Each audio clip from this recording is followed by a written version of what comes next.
this school, for instance, was nearly closing down 13 years ago. It was part of the story that I started with, that schools were closing down one after the other. Yeah. Shchona Aleph, it's aging neighborhood, and the Dati image was deteriorating, and there were other reasons why nobody was enrolled here. Okay, so eventually they had 8 children enrolled for Kita Aleph. In Israel, if you have less than 20, they close down the school. There's no point. They unite one school with another. Yeah. And they said it's a waste of money. Yeah. There's no reason to pay a salary for a teacher that will teach 8 students. We'll send them to another school, we'll close this one down, we'll save money, we'll be more efficient. Makes sense. Makes sense. So this school was in that specific path, a very expected path. 8 children. The letter from the Ministry of Education came to the municipality, came to the supervisor for Be'er Sheva. Unfortunately, these are the numbers. Please know that the school is not going to be operating next year. Now, then he had Beit Moriah already here. Before, Beit Moriah was not here. When this notice arrived, it was 3 years after the operation of Beit Moriah, after the establishment of Beit Moriah. So he realized that now he has a new tool. Now he has a new tool, which is Beit Moriah. I mean, by himself he can't win the battle. He can't provide anything that will convince the Ministry of Education that he can manage to do the change. But once he had Beit Moriah, he said, let's go together and we'll bring the inspiration, we'll make the change. So now he had a new weapon. So he went to the Ministry of Education, he went to the municipality, he said, let's give it a try. Let's give it a try. And he came to Beit Moriah, he said, are you willing to give it a try? We said, you know what, let's give it a try. We took a principal that was a graduate of Beit Midrash. This is another example of how everything is coming up together. He's an officer in the paratroops. He finished his army service. He finished his studies. And we said, his name was Hillel. We said, Hillel, let's go. Select your stuff. Say what you need. Let's make a change here. Let's try to save the school. For us to close the T school, it's like someone said, to close the T school, it's like to ruin a yishuv in Eretz Israel. Okay, because if you have shchona without Beit Sefer Dati, it's a problem. Okay, when you close the school, it's like destroying a yishuv.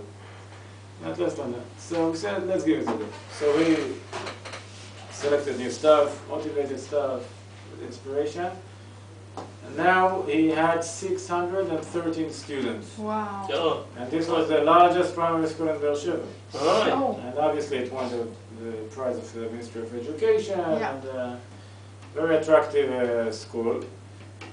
Once again, what Beit Moriah did, Beit Moriah does not pay the salaries. The Ministry of Education pays. Beit Moriah does not own the property because the municipality owns. So what Beit Moriah gives? What's the story of Beit Moriah in this game? What's the rule? What's the rule of the game here? That when you say it's a school of Beit Moriah, this is what I'm asked very frequently. Well, where is Beit Moriah in the game?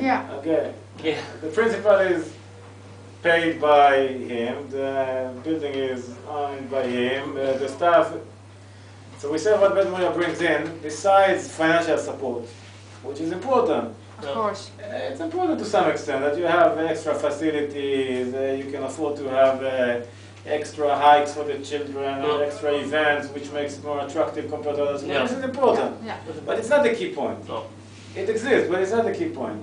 The key point is that Beit Moriah brings the inspiration, brings the young motivation, the modern Torah values. It brings back the belief that you can integrate Torah and current way of living, science, and make everything in a nice way, in an attractive way. Not in the way that in Morocco and in Yemen and in Hungary, Judaism was celebrated 100 years ago, No. which has nothing to do with the current No, situation with the of modern situation.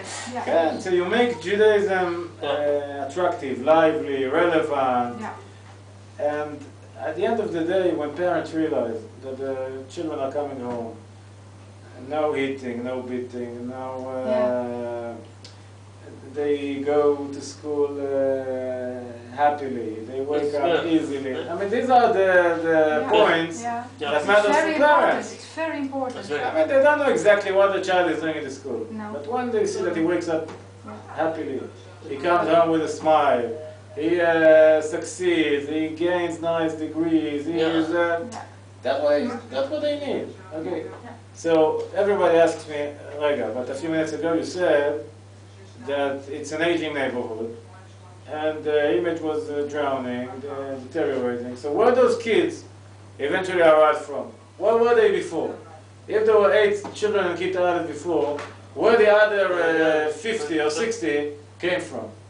So the answer, to some extent, is that once you have good school, you realize that People will come. suddenly they come, they are around, you don't know about them because they never showed up because they didn't want to show up in this type of school.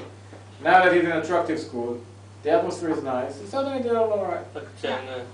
Now, it may be, it's probably on the expense of the not-dati school in the same neighborhood. Because in Israel, everybody can say, I want dati school. On the not-dati school, in every neighborhood, you should have one dati and one not-dati. If you want to go to the dati, you say, I want to go to the dati. If not, the not-dati. It's a choice. It's a choice. It's a choice. There's a choice. It's public system, and you can choose. So many of them moved from the secular school to the dati school. Now, in fact, many of them are not secular. They only sent their kids to secular schools because of the image of the schools. So what I'm saying is that Beit Moriah brought back the place of Torah to its right place.